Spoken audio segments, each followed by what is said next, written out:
Now we will discuss some important integrals which are based on the gamma function. But before discussing that, I will quickly correct the mistake that I made in the previous lecture.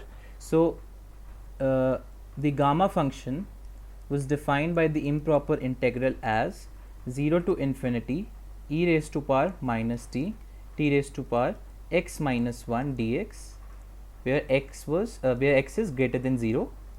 Now one can define gamma of x plus 1 is equal to 0 to infinity t raised to power x e raised to power minus t. So this is not dx, this is dt into dt. Now after this step we applied the integration by parts, which gave us the relation minus t raised to power x e raised to power minus t limits 0 to infinity plus x 0 to infinity t raised to power x minus 1 e raised to power minus t dt. Now after this I defined b is equal to limit t going to infinity t raised to power x divided by e raised to power t. Since x is greater than 0 and t in the limit that t goes to infinity, we have this infinity by infinity form, and after this step I applied the L'Hospital's rule, which gives us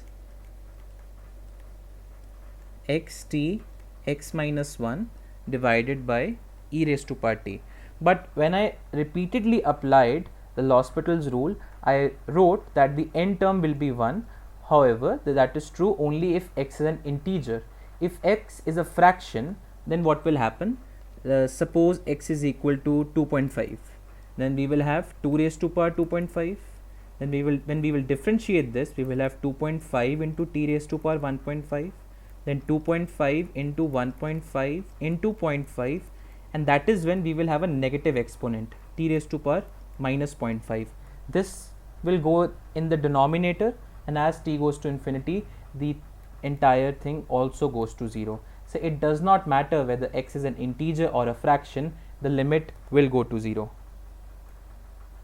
So this term evaluates to 0 at both the endpoints.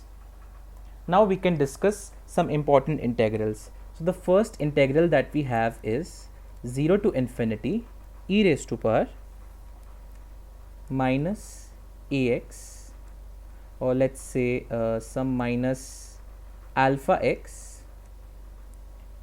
raised to power n minus 1 dx, such that n is greater than 0, alpha is greater than 0.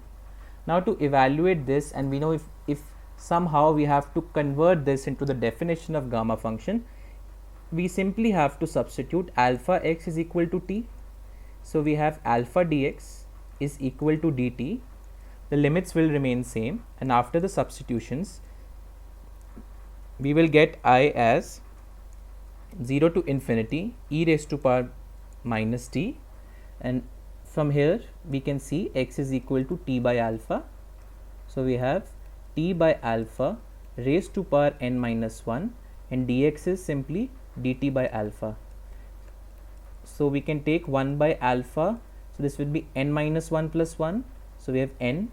So 1 by alpha raised to power n is taken out, so we have 0 to infinity e raised to power minus t raised to power n minus 1 into dt. But this term or this integral is simply equal to the gamma function, where the argument will be n divided by alpha raised to power n. So this is a very important integral, because we will discuss few other integrals which will exploit this property. So let's look at one such integral. So second question is integral 0 to 1 x raised to power m log x raised to power n dx. It is given that n is a positive integer and m is greater than minus 1. Now if this is the case, let's try to convert this integral into the definition of gamma function. How can we do that?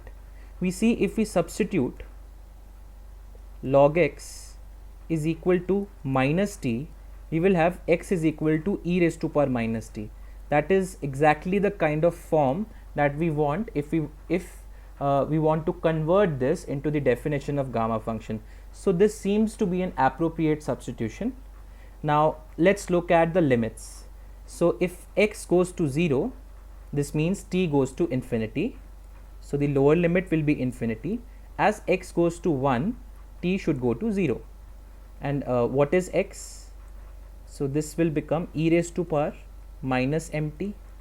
Log x is simply minus t raised to power n. And what is dx? From here one can write dx, or we will write this from here. Dx is equal to minus e raised to power minus t dt. If we substitute it here in place of dx, we have minus e raised to power minus t dt. This minus sign will flip the limits to get 0 to infinity e raised to power minus, if we take these look at these terms, so one can write minus m t plus 1. Here we have minus 1 raised to power n, and then t raised to power n dt. Now I will take minus 1 raised to power n common or outside. So we have 0 to infinity e raised to power minus, I think there's a mistake here, yes, so this should be minus t into m plus 1. So this is e raised to power minus t into m plus 1 t raised to power n dt. Now if m was equal to 0, let's say, then this would have been simply gamma of n plus 1.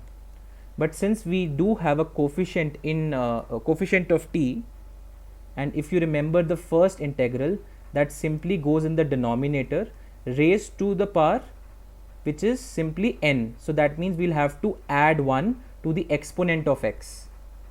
So that means the numerator will simply be gamma of n plus 1, and then m plus 1, that is the alpha in our case, raised to power the we will add 1 to the exponent of t, so that will give n plus 1. So this becomes minus 1 raised to power m divided by m plus 1 raised to power n plus 1 gamma of n plus 1. It was given that n is greater than 0 and an integer. It is a positive integer, and I've already discussed in the last lecture, if n is a positive integer, one can write n plus 1 gamma of n plus 1 as n factorial. So the integral evaluates to minus 1 raised to power n factorial divided by m plus 1 raised to power n plus 1. So we will look at another integral which is based on the first property. So let's look at the third integral.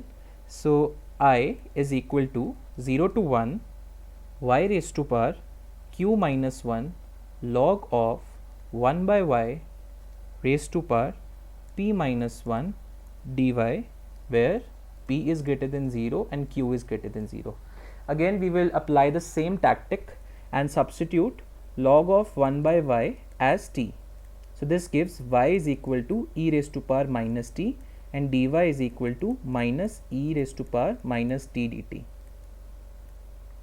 Now if y goes to 0, we have t going to infinity, and if y goes to 1, t going to 0. One can write y as e raised to power minus t into q minus 1, and then what is log of 1 by y? So it is t raised to power p minus 1. dy is simply minus of e raised to power minus t dt. The minus sign again will flip the limits to get 0 to infinity. This is e raised to power minus tq plus t, and here we have minus t, so this simply becomes minus tq into t raised to power p minus 1 t. So this again we will make use of the first property, this one. So this will be exactly equal to gamma of p and then alpha raised to power the exponent plus 1. So this is alpha. Alpha is q raised to power p minus 1 plus 1. So it gives p. So this was also a very easy integral to solve. Now let's look at a slightly different integral, which is 0 to infinity x raised to power y minus 1 e raised to power minus x log x raised to power n dx. What will this be equal to? Now if we look at this integral and forget this term, then 0 to infinity x raised to power y minus 1 e raised to power minus x dx, this will simply be equal to gamma of y according to the definition of the gamma function. It is also given in the question that y is greater than 0. Now if this is the case, we can see if we differentiate both sides with respect to y. So if we differentiate the left hand side, so we have 0 to infinity x raised to power y minus 1 e raised to power minus x dx. We are differentiating with respect to y, so keeping x constant. Before jumping into solving this, let me quickly remind you that the derivative of a raised to power x is simply with respect to x is equal to a raised to power x log a. So we can see that we have a very similar form here. Now if we take this derivative inside, keeping all other terms constant, we will have the derivative of x raised to power y minus 1 with respect to y. So this will be partial derivative keeping x constant. Now this is of this form and its derivative will simply be equal to x raised to power y minus 1 into log x, and as a result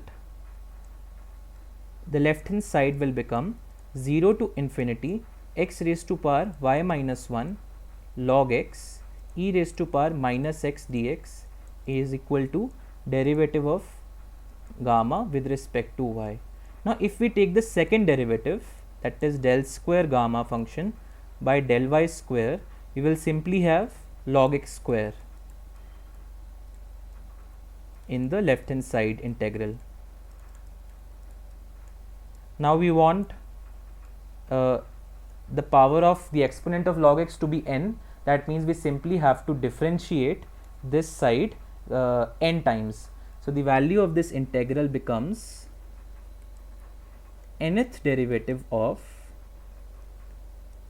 the gamma function with respect to y. So this will be the answer to this integral. Let's look at another question, that is 0 to infinity x raised to power c divided by c raised to power x dx provided c is greater than 1. This is also very interesting. This is also quite a remarkable problem to solve.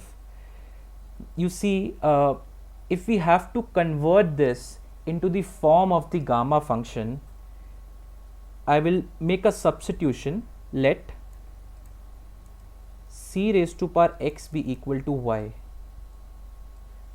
You will get this clear why I have taken this substitution in a few minutes. Now if we take log on both sides, we have x log c is equal to log y.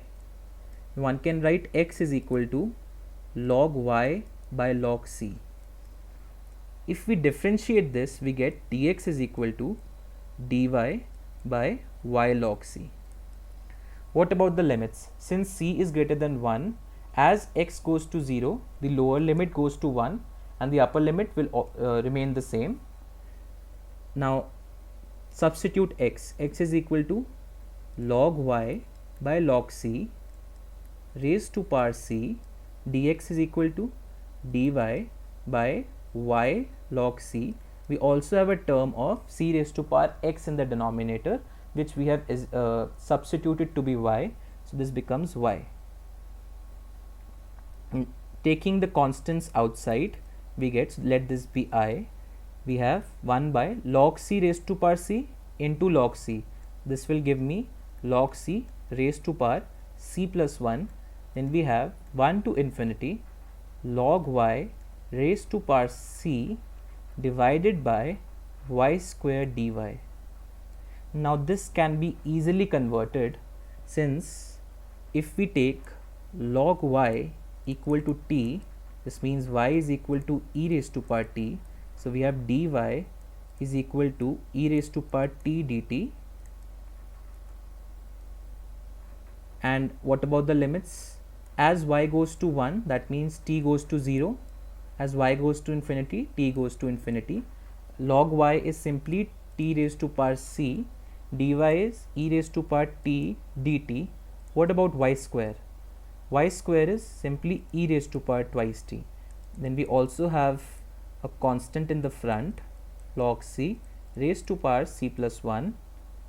If you see this, this becomes 0 to infinity t raised to power c e raised to power minus t dt. But this is nothing but equal to gamma of c plus 1. So the value of this integral is equal to gamma of c plus 1 divided by log c raised to power c plus 1. So this was also a very good problem. Now let's look at some other problems which are frequently used. These integrals are very frequently used in quantum mechanics or in general problems of fluid mechanics. So the first integral that I am going to solve is 0 to infinity e raised to power minus x square x raised to power 2n minus 1 dx. What is the value of this integral? It is given that n is greater than 0. You see, if you have to convert this into that definition of gamma function, you need to have a linear term in the exponent of the exponential function. So this means simply substitute x square is equal to t. We have 2x dx is equal to dt, and one can write from here that x is equal to t raised to power half, and then dx is equal to dt by 2 into square root of t. Now let us make these substitutions. So the limits remain the same, 0 to infinity. We have e raised to power minus t. Here x is equal to t raised to power half. This becomes t raised to power 2n minus 1 by 2. Dx is dt by 2 into t raised to power half. This integral becomes, we will take 1 by 2 out, 0 to infinity e raised to power minus t raised to power n minus 1 dt. But this term is equal to gamma of n by 2. Now based on the different integrals that we have solved, we can finally look at the problem. It is given that a, b, c, m, n, they all are greater than 0, and we have to show that 0 to infinity and then 0 to infinity e raised to power minus ax square plus by square x raised to power 2m minus 1 y raised to power 2n minus 1 dx dy. Now I will make use of the two properties that I have just discussed. So we have 0 to infinity e raised to power minus alpha x x raised to power n minus 1 dx. This was equal to gamma of n divided by alpha of n. If you look at this integral, so we have, yes, this was equal to gamma of n divided by alpha raised to power n. This is the result. So similarly, and the second integral that I am going to use is 0 to infinity. We have just discussed this in section 6, this integral. So we have 0 to infinity e raised to power minus x square x raised to power 2n minus 1. Let's take this to be 2m minus 1 dx is equal to gamma of m by 2. And we see that this integral I is of these is of the combined form of these two integrals, and we can evaluate the x and the y integral separately since they are independent. So let me write I dash is equal to 0 to infinity e raised to power minus ax square x raised to power 2m minus 1 dx. And by making use of these two integrals, we can intuitively think that this should be equal to gamma of m divided by 2, then multiplied by 2 raised to power or a raised to power m. Now I will also give the proof for this, but from these two integrals you can get an intuitive picture for this integral. Now let ax square equal to t.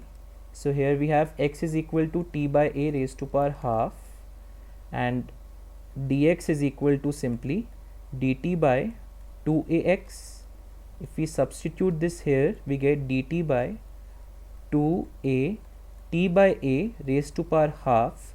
This gives us dt by 2 square root of at. The limits will remain same. So I dash is equal to 0 to infinity e raised to power minus t, x is equal to t by a raised to power half. So this becomes 2m minus 1 by 2, and dx is equal to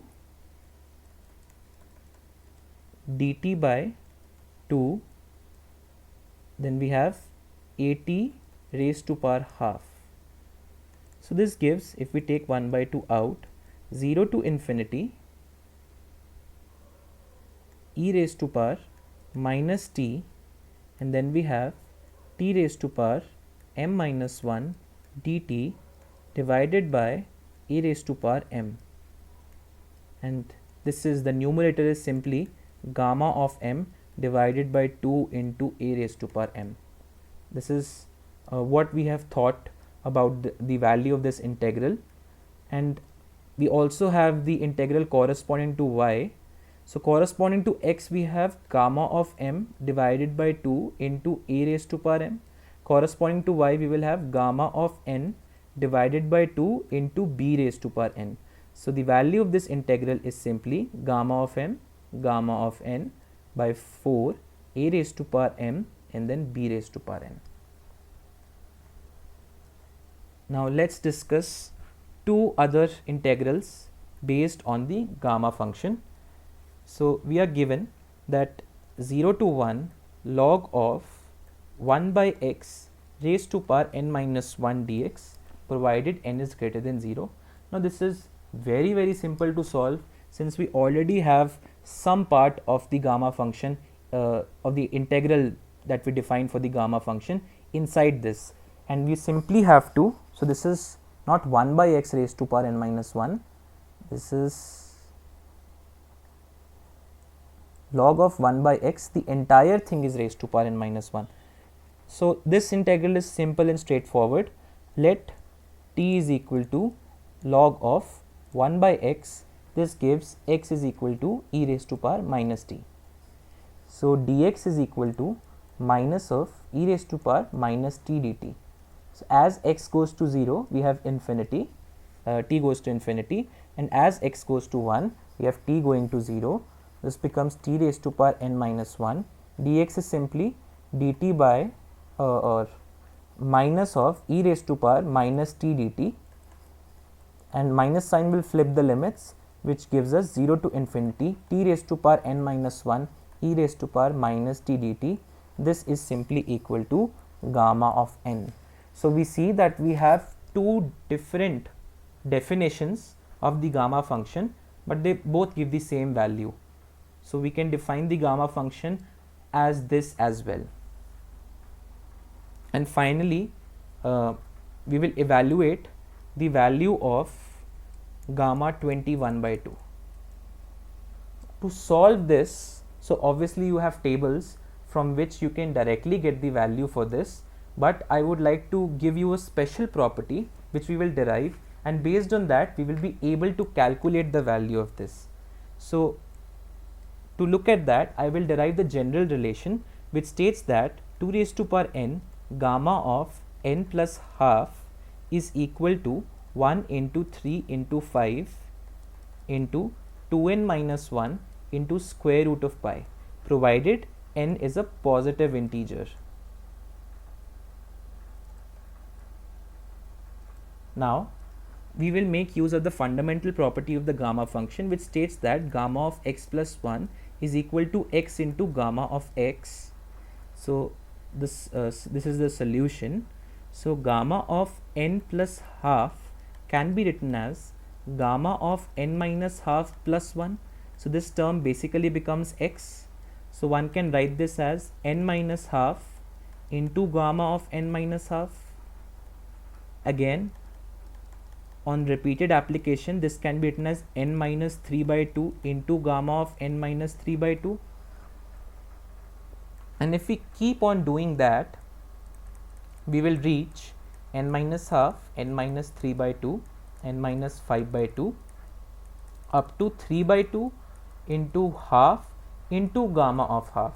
But you already know that the value of gamma half is square root pi, and one can rewrite this as 2n minus 1, 2n minus 3, if 2n minus 5 up to 3 into 1 into square root of pi divided by 2 raised to power n. We will have 2 raised to power n. So this we will have so these will be n 2's basically. So we will have 2 raised to power n in the denominator, and if we take this, if we basically rearrange and take this to the left hand side, we get 2 raised to power n gamma of n minus n plus half is equal to 1 into 3 into 5 sub to so on 2n minus 3 into 2n minus 5 into square root of pi, or the general form will be divided by 2 raised to power n. Now we are in a capacity to find out the value of gamma of 21 by 2. So gamma of 21 by 2 can be written as gamma of 10 plus half. That means n is equal to 10 if we have to apply this formula. So gamma of 21 by 2 will be equal to 1 into 3 into 5 up to, for how long have we do we have to go? This is not 2n minus 5, this is 2n minus 1. Here we will have 2n minus 5.